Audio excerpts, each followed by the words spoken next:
नर्मदा का महत्व कौन नहीं जानता। नर्मदा कलयुग की गंगा है और जैसा कि आप जानते हैं कि नर्मदा का तो महत्व मैं बताती ही जा रही हूँ और 9 अध्याय पहले ही डाल चुकी हूँ, लेकिन अब आप 10वां अध्याय सुनिए। प्रलय में नर्मदा की स्थिति का वर्णन इसमें दिया गया है। युधिष्ठिर उवाच कस्मिन् कल्पे महाभागा नर्मदेयं द्विजोत्तम विभक्ता ऋषिभिः सर्वतपोयुक्तैर्महात्माभिः।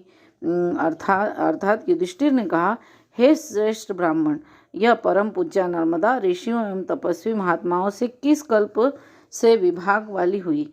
वक्ताओं में श्रेष्ठ, यह विस्तार मुझसे कहो। प्रलय की अवस्था में लोगों में जो कष्ट उपस्थित होता है वह और उसका स्वरूप भी कहो। निष्पाप, पहले कल्प में पहले जैसे यह स्थिति रही और प्रभु उन अंतिम कल्प की व्यवस्था भी इसकी कहो। सभा में ऐसा पूछे जाने पर श्री मार्कंडेय जी ने कहा, मार्कंडेय जी बोले, इस कथा को हमने पहले जैसा सुना है वह मैं कहूँगा और तुम सब सुनो।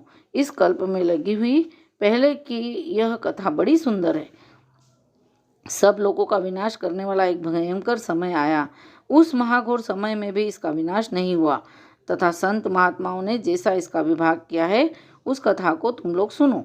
ब्रह्मा का एक दिन बीतते ही प्रलय काल उपस्थित होने पर उनके मानस पुत्र साक्षात उन्हीं के समान श्रेष्ठ सनातन सनत कुमार आदि महात्मा और दूसरे देवगण यम इंद्र वरुण आदि लोकपाल ये सभी लोगों के वृतांत में तत्पर लोक मर्यादा के संरक्षक अपने अधिकार के समय तक ठहरते हैं। तदनंतर कल्प क्षय उपस्थित होने पर इनका श्रेष्ठ ज्ञान आयु युग की व्यवस्था के अनुसार नष्ट हो जाती है।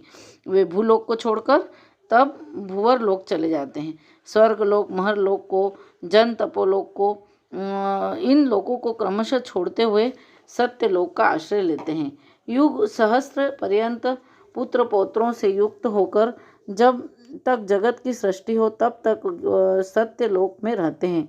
ब्रह्मा के पुत्र जो कोई प्रथम नहीं होते, वे त्रिलोकी को छोड़कर आधार रहित परितत्व में प्रवेश करते हैं। उनके साथ ही जो अन्य तपस्वी ब्राह्मण हैं वे ज्ञानी भी परम सत्य तत्व में प्रविष्ट होते हैं। यक्ष, राक्षस, पिशाच और दूसरे देवगण, ऋषि तथा दूसरे विविध वर्ग अन्य तलवासी जीव भी भूमि के साथ ही तब दुखी हो जाते हैं। उस समय 100 पर्यंत वर्ष कहीं वर्षा न हुई। उससे वृक्षों लताओं का विनाश हो गया। संसार का क्षय करने वाली वह भयंकर अनावृष्टि थी, 3 लोकों में व्याकुल करने वाली, जिससे 7 समुद्र भी सूख गए। तब सभी लोग भूखे दसों दिशाओं में घूम रहे थे। अत्यंत दुखित लोग कंद मूल फलों से जी रहे थे। बड़े दुख से समुद्र, कुआं आदि का उपभोग करते थे, वे सब समुद्रों के साथ सूख गए।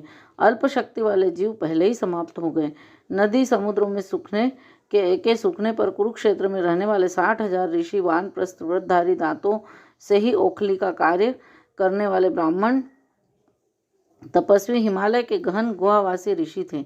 सभी भूख प्यास से व्याकुल होकर मेरे पास आकर हाथ जोड़कर मुझसे बोले, महामुने, हम सब बहुत दुखी हैं। हम तुम्हारे पास साथ कहाँ चलें जिससे हमारा समय यापन हो। श्रेष्ठ विप्र, तुम बड़ी आयु वाले हो, तुम युग क्षय में भी नहीं मरते। भूत, वर्तमान और आगे आने वाला सब कुछ तुम्हारे हृदय में स्थित है, तुम उसे जानते हो। महाव्रतधारीन पूज्य, हम लोग किस प्रकार समय बिताएंगे। सारा चराचर रूप जगत अवृष्टि से नष्ट होकर दुखित हो रहा है। महाभाग, तुम हमारी रक्षा करो जिससे कि हम विनष्ट न हो। तदनंतर मन में कुछ विचार कर शीघ्रता करते हुए ब्राह्मण से मैंने कहा, तुम लोग स्त्री पुत्रों के सहित कुरुक्षेत्र छोड़ दो। उत्तर दिशा छोड़कर हम सब सर्वोत्तम दक्षिण दिशा में चलेंगे। नगर ग्राम को और छोटे ग्रामों खेड़ों के सहित बड़े नगरों से शोभित अनेकों सिद्धों से सेवित नर्मदा के तट पर हम सब चलते हैं। श्री शंकर भगवान के अंग से उत्पन्न बड़े बड़े वृक्षों से व्याप्त महाभाग्यशालिनी उस नर्मदा को हम सब देखें। तरंगों और भंवरों से भरे जल वाली, मेंढकी मछलियों से पूर्ण, विविध पक्षियों से शब्दायमान, करोड़ों ऋषियों से सेवित, महेश्वर मतानुयायी, भागवत संप्रदाय वाले और सांख्याचार्यों सिद्धों से सेवित श्री नर्मदा को देखें। वृष्टि के अभाव में से डरे हुए नर्मदा के दोनों किनारों पर व्रत धारण करते हुए दिव्य आश्रम बनाए, ऐसा कहने पर अनुसरण करने वाले विद्यार्थियों और अन्य जनों के साथ नर्मदा के तट पर पहुंचकर सभी निर्भय स्थित हुए। प्रलय के भय को प्रथम ही स्मरण कर पूर्व कल्पों के भय का भी चिंतन कर आदि कलयुग में ही नर्मदा के तीर पर पहुंच गए। जब नर्मदा तट पर रहते हुए उन देवताओं के 100 वर्ष पूर्ण हो गए तो मनुष्य के 26,000 वर्ष बीत गए। राजन, वहां ऋषियों के रहते हुए मैंने एक आश्चर्य देखा।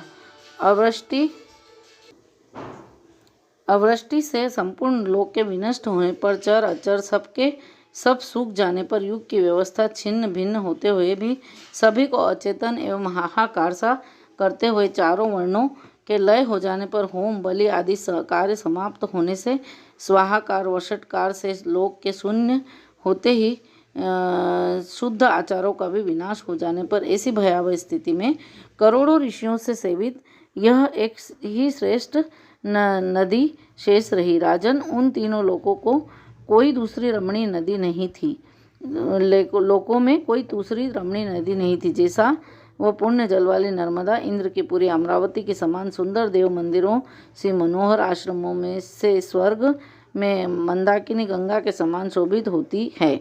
बहुत वृक्षों से पूर्ण पर्वतों के भागों से युक्त समुद्र की उत्पत्ति का स्थान वह नर्मदा गंगा के समान है। दोनों तटों पर सुंदर मंदिरों स्थानों से शोभित है।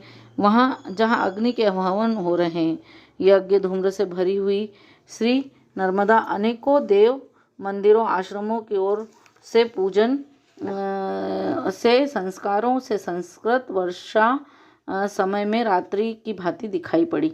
सब मनोरथों को सिद्ध करने वाली पुण्यदायिनी श्रेष्ठ नदी नर्मदा शोभा पा रही है। वहाँ कुछ पंचाग्नि तप करने वाले तथा कुछ अग्निहोत्र कर रहे हैं, कुछ मुनि उग्र तपस्या में लगे हैं, धूम्र का अशन भोजन, तो कुछ जल मात्र पीने वाले, केवल वायु का आहार करने वाले, कुछ आत्मयज्ञ, सब कुछ परमात्मा में अर्पित करने वाले, दूसरे भक्ति मार्ग का आश्रय लेने वाले, कुछ वैष्णव व्रत का, अन्य शैव व्रत का पालन करने वाले रहे।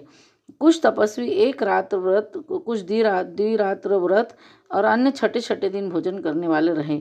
कुछ मुनि कृच्छ चंद्रायण, अन्य अति कृच्छ चंद्रायण व्रत आत्मसिद्धि के लिए धर्मशास्त्रों में विदित हैं करने वाले रहे। ऐसे तपस्वियों से नर्मदा शोभित रही। कुछ भेद तथा अभेद दृष्टि से भगवान शंकर और विष्णु का जहाँ भजन पूजन हो रहा है, जिस पुरुष की जैसी भक्ति विज्ञान जैसा होता है, वहाँ महाभयंकर कलयुग में वैसे ही वे सिद्धि पाते हैं। भगवान मनुष्यों को जिस जिस देवता में जैसी भक्ति देते हैं, स्वभाव की एकता भक्ति उसे अंतःकरण में पाकर उसी में वह विलीन होता है।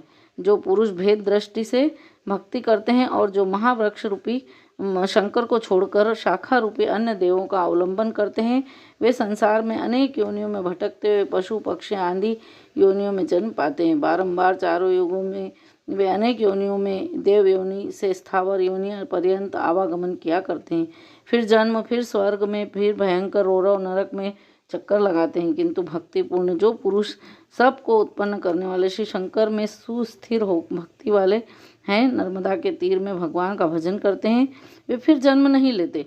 मरण पर्यंत उपासना करने वाले कुछ लोग परम ब्रह्म को पाते हैं। कुछ तपस्वी 12 वर्षों में, दूसरे 6 वर्षों में, अन्य 3 वर्षों में और कुछ मुनि 1 वर्ष में ही, दूसरे 6 महीनों में ही तथा अन्य मुनि शंकर तथा भगवती कीर्ति शालिनी नर्मदा का आश्रय लेकर 3-3 मास में ही उत्तम सिद्धि पा लेते हैं।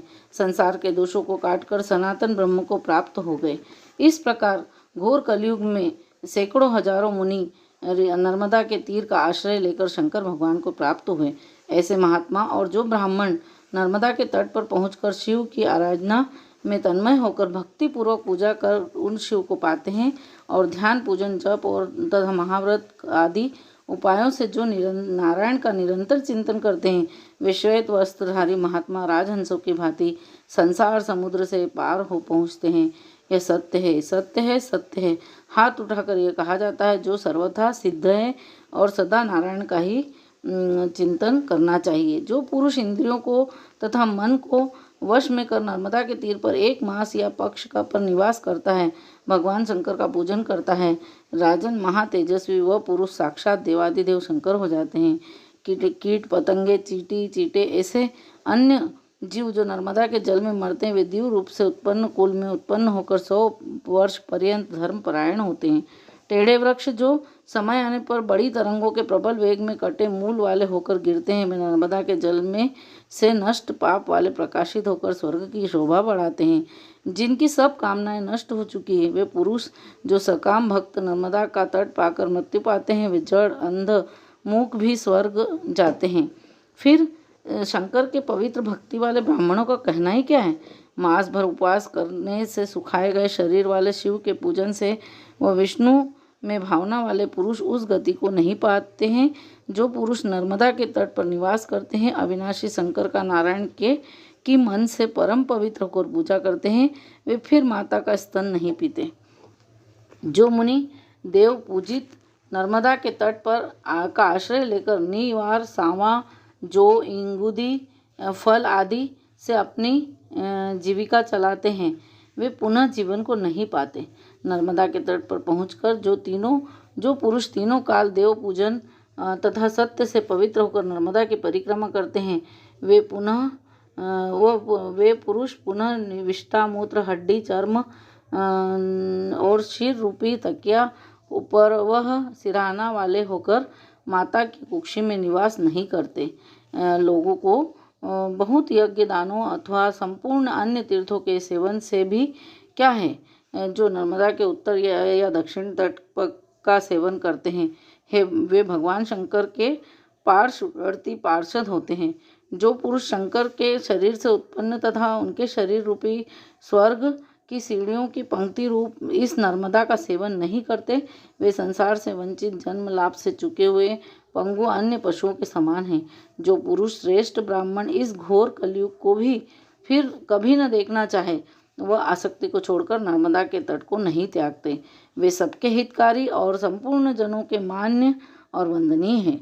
भृगु, अत्रि, वशिष्ठ, गार्ग्य, कंक आदि जितने भी असंख्य ऋषि मुनि नर्मदा के स्नान करते हुए आर्द्र देह देवलोकगामी हुए हैं, ब्रह्म पद को प्राप्त हुए हैं।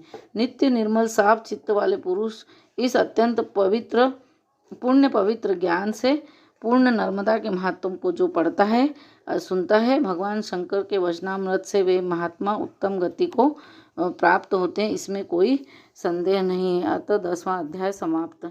नर्मदा मैया की जय।